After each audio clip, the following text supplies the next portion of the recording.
Hey guys, today's episode is a special one. I had someone come in and basically ask to tell me a story and the challenges he's going through, and I kind of speak about them here, not about his personal challenges, but about his challenges, but in a whole wider context. And it's so valuable. I really feel today's a valuable episode. And if you feel like you're acting differently because you're dyslexic, if you're not accepting it, if you're kind of changing your actions so people don't find out about dyslexia, please guys, listen to this episode. If you haven't yet, subscribe, share, comment on this podcast because it'll help to get it to as many people as possible. Hope you enjoy today's episode. So the big question is this: how can dyslexics like us create a place, a community, a tribe where people at any stage of life can come and solve any challenge, amplify their strengths, and ultimately help them become who they were meant to be, or in other words, conquer their dyslexia? That is the question, and this show is the answer. My name's Theo Goff, and welcome to the Conquering Dyslexia podcast. What's happening, guys? I hope we're doing alright. Today I've got a very special episode that I want to speak about. In this episode, basically, I've got someone who I've been chatting to for a little bit, and this person's been really engaging with a lot of stuff I've been saying. And I asked him at the end of yesterday, saying, if there's anything you want me to talk about on the podcast, let me know. And he sent me loads of big messages that I've read through, and he just basically told me his story about how he grown up, about the struggles he faced early on, about where he is with dyslexia. He's like in his 50s now, and his story is so incredible. It's so, I found it so inspirational. But like, oh my God, I should be listening to you. And I want to kind of reflect on everything that he talks about in his story, and see if other people can reflect on that and see if it's happening to them. Because I can talk about my story all day long, but that's only one story. It's only one moment. There's only one scenario. Loads of people got so many other stories, so many other scenarios that helps. It helps loads of people. So one thing I really want to talk to, and that's why I sort of titled this, "Are you lying about your dyslexia? Are you not being true about it?" And what I mean when I say that is saying, do you accept your dyslexia? Are you living a lie, as it were, and not coming to terms with it, not being honest about it, lying to other people so it doesn't have to show it, not turning up, not taking chances, not making that action because you're scared about what happens if this happens, what happens if that happens?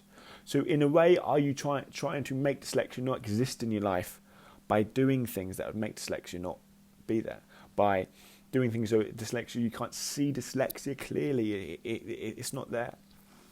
Because what I hear so often, story after story after story, of people living decades hiding from their dyslexia, decades making decisions, decades not telling their wife, not telling you and their husband, not telling you and their best friends, their closest friends, that they feel stupid, that they can't do the most basic things.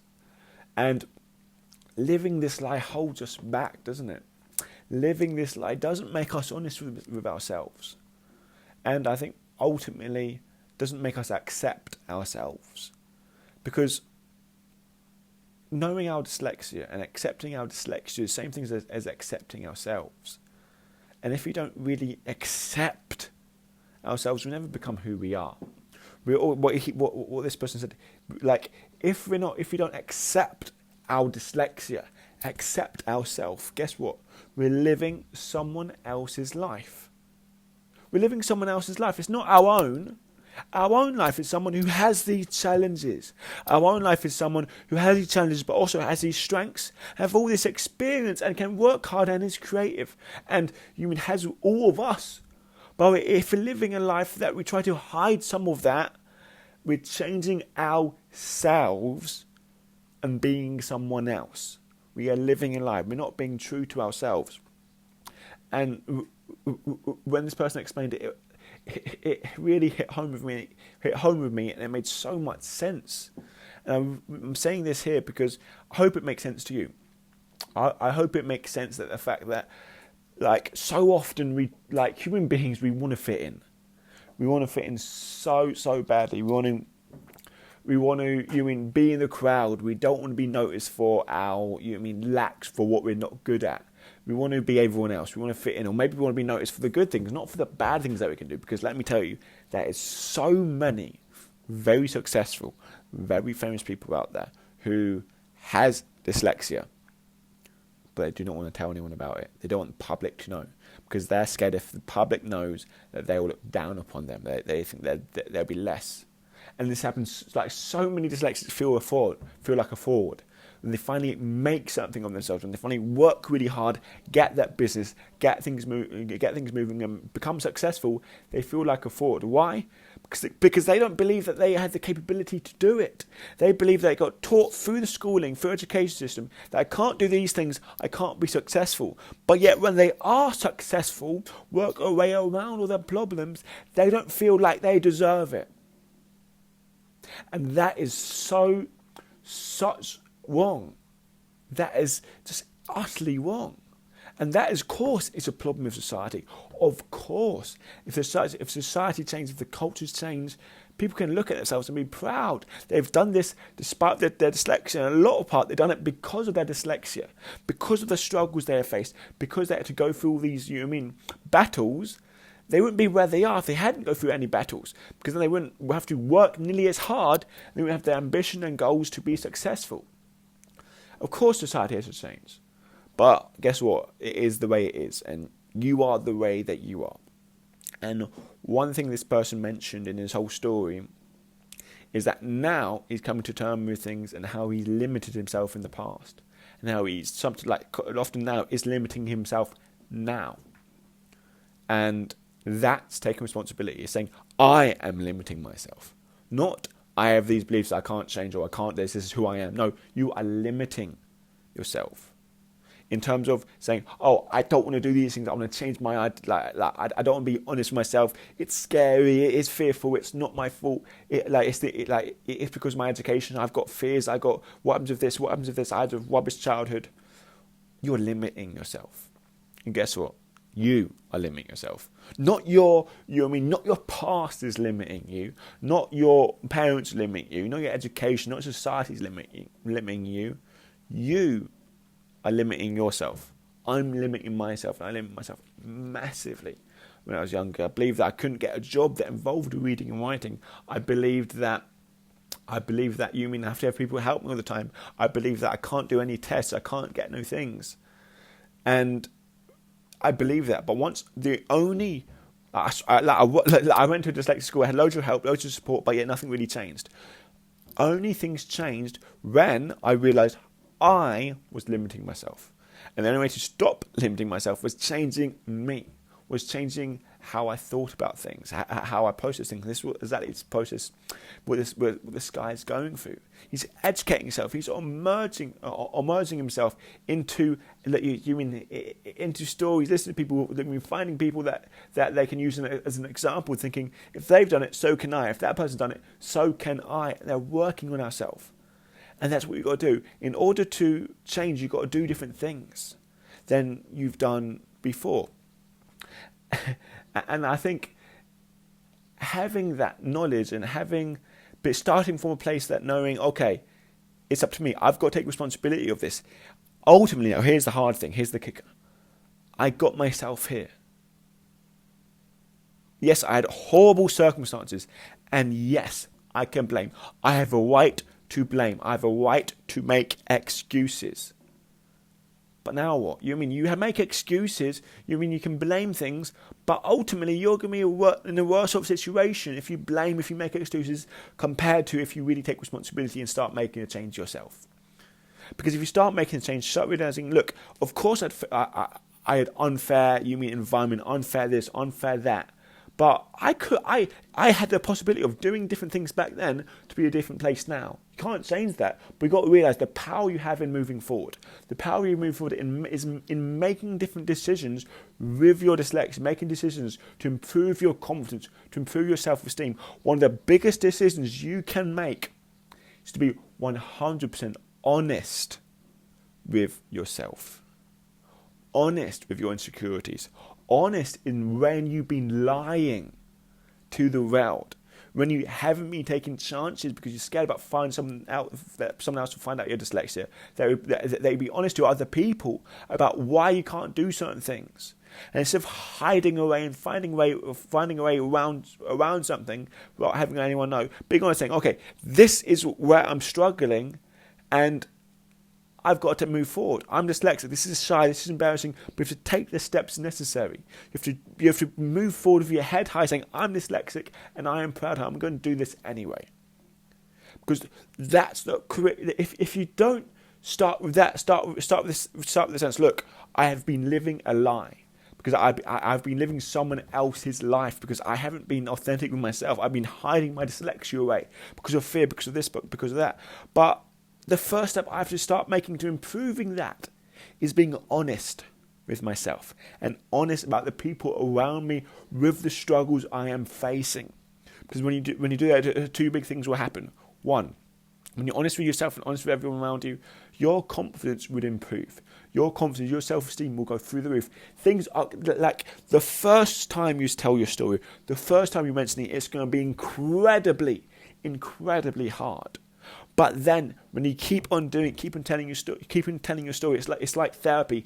Every time you say the hard stuff that's happening in your life, it becomes easier and easier and easier to say it, and you start making sense of it, and things start clicking together, and you start forgiving that parts of you that maybe you were lying, that parts of you that you forgot, the parts of you tried to bury. You can start forgiving them, like saying, oh yeah, I've done this bad, I have a bad side to me. Start forgiving that person, start forgiving it, and coming to more to a sense of who you are as a person. And let me tell you something, dyslexia is a part of you. It's not you, it's one part of you. And if you don't accept your dyslexia, you can never fully appreciate and love yourself. You can never fully be who you are, because it's a part of you. If you don't accept the part of you, you can't be whole as a sense. That's the first thing that happened. The second thing that happened, when you start being honest to yourself and the other people around you, things will get a hell of a lot easier. Things will get a lot easier. Now, you're not going to say it to other people saying, I have this learning disability, you need to help me. No. You say, look, I've been living a lie this whole time. This is who I am. This is, how I've been acting. I want to change that. I want to get better. It's not about being a crutch on other people's lives. It's about being honest and true to yourself. Because look, you've got this far, haven't you? You've got this far doing what you're doing. You've got this far, in your life. So, people don't need to help you more. You just have to be honest about it. And trust me, if you're honest to people, people will look to help you. People will be wanting to help you, wanting to support you on that journey. Because, listen, I got a person that helps me every single bloody day. A person that made me help me write my book, helping me write my second book. All these products, all these things that I'm creating. See, so I could not do any of them. I say that, but I couldn't do anything that I'm doing now without her. And the only way I got, I call her my cheerleader in terms of doing everything. The only way I got that person is by telling everyone I'm dyslexic, telling everyone, look, I'm writing a book. I struggled, and I went through 3, 4, 5 different people that I met along the journey until I found someone who's I built a really good friends, and we're doing this very consistently. But that takes guts. That takes asking people for help in a sincere way. In a way that thinking, okay, let's ask them. If they say no, that's not right for them. And they say yes, they genuinely want to do it. And you make it, if they genuinely want to do it, they do it. And guys, I really hope what we're talking about here. Because firstly, if you're having any challenges, if you have anything that you're dealing with, anything, I wish I had solutions, I want solutions to this, let me know. Let me know so we can talk about it and so we can talk about it. So and let it out there because it's really good. But also, guys, one of the biggest, I think, issues with dyslexia is nothing to do with dyslexia. Okay, what is dyslexia? Your brain is wired slightly differently, so you have different challenges. It's the effects. It's like the after effects, the side effects, like self-esteem. They're not being yourself. Lying to people. It hits your confidence. Those are the real negative effects of dyslexia. And we have to really start working on those. Like in my last episode, one of the key skills is distinguishing, okay, what's an emotional struggle with dyslexia and a physical struggle. Physical struggle is something we're born with, emotional struggle is something we develop. And not being ourselves, not accepting our dyslexia is developed. Okay, the worst thing about dyslexia is all what you believe about it. And I want people to start understanding that and start taking that in. And realise that, look, I communicate about dyslexia in all these different ways, using all these, about beliefs, about values, about all these taking responsibility in different terminology than what other people, because, like, a lot of other, I hear a lot of people say, okay, you have to accept it. It's all about accepting your dyslexia. It's all about, finding ways around problems. It's all about having little techniques, having little solutions. But at a core fundamental level, it's about believing. It's about changing your beliefs. It's about taking responsibility. It's about, at a really good level is believing that everything happens for a reason. I believe that, and it's a choice. But it's your job to go and find that empowering reason. Anyway, guys, I don't want to ramble here. I want to add value to you. And I really hope, guys, we understand that accept your dyslexia, accept your struggles. And that doesn't mean accepting your struggles, accepting your downfall, accepting the ugly part of yourself. Is it easy? Hell no. Is it worth it? Hell yes. One of the biggest motivators is to be 80 years old, to be on that rocking chair, looking back at your life and thinking, okay, if I take this action, if I was honest about my dyslexia, if I was truthful about it, would my life be better or worse? Think about that, and if it's no, God, you've got to change. You know what I mean? No matter what you're dealing with right now, that pain about regretting that when you're on your deathbed, that pain is worse than anything like I could imagine. That's what helps motivate me, and hopefully, guys, it will motivate you. Guys, I hope you enjoyed today's episode. Take care, farewell, and bye.